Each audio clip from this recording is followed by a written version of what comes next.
झाला का विचार करून? नाही, कसला विचार? कसला विचार? तुम्हाला सांगतेस कसला विचार म्हणून? अगं चेहऱ्यावर दिसतंय तुझ्या. बघ किती गोंधळ उडाला चेहऱ्यावर तो. मनात विचारांचं काहूर माजलंय. आणि भविष्यात आपला जोडीदार कसा असेल याचाच विचार चाललाय ना?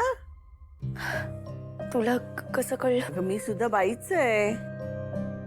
आणि सगळ्या बायकांना ह्या भावनांच्या अनुभवातून जावंच लागतं. ये.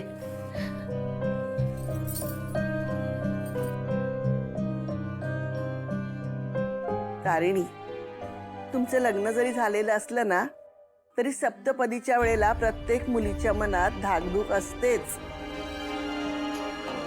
सगळ्या बायकांना लहानपणापासून आपल्या आजूबाजूच्या जोडप्यांचं निरीक्षण करत असतात. म्हणजे आपला जोडीदार कसा हवा याचं चित्र मनातल्या मनात रेखाटत असतात त्या. आपल्या जोडीदारामध्ये कुठले गुण असायला हवेत, कुठले नकोत, हे अगदी नकळत आपल्या मने सगळं चाललेलं असतं ग. आणि तो क्षण येतो ना, ज्या क्षणी ती व्यक्ती आपल्या समोर येते तेव्हा मनातली धडधड आणखीन वाढायला लागते.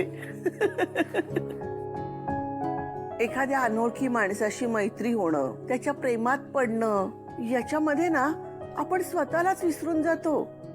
आणि मग आपलं सर्वस्व त्याला कधी अर्पण करतो ना हे आपल्याला कळत सुद्धा नाही. पण जेव्हा त्या माणसाबरोबर आयुष्य काढण्याची वेळ येते तेव्हा तो माणूस आपल्याला साथ देईल ना, आपल्याला सांभाळून घेईल ना, असे अनेक विचार आपल्या डोक्यात भुंगा करत असतात. मग येते लग्नाची वेळ, 7 जन्माचं वचन घेण्याची वेळ. आणि मग मनातली धडधड आणखीनच वाढत जाते. आणि या सगळ्यातून बळ मिळावं म्हणून मग लग्नाचे विधी साजरे केले जातात. म्हणजे बघ, आता चुडा भरला जातो आपल्याला. त्याचं कारण काय? तर आणखी एक हात हातात घेण्याचं बळ यावं म्हणून. हातावर मेहंदी काढतो. मेहंदीचा रंग जसा चढत जातो ना तशाच मनात आशा सुद्धा निर्माण होतात. या मेहंदीच्या रंगाप्रमाणेच आपल्या संसाराचे रंग सुद्धा असेच चढत जातील का? मग हळद लावली जाते. का?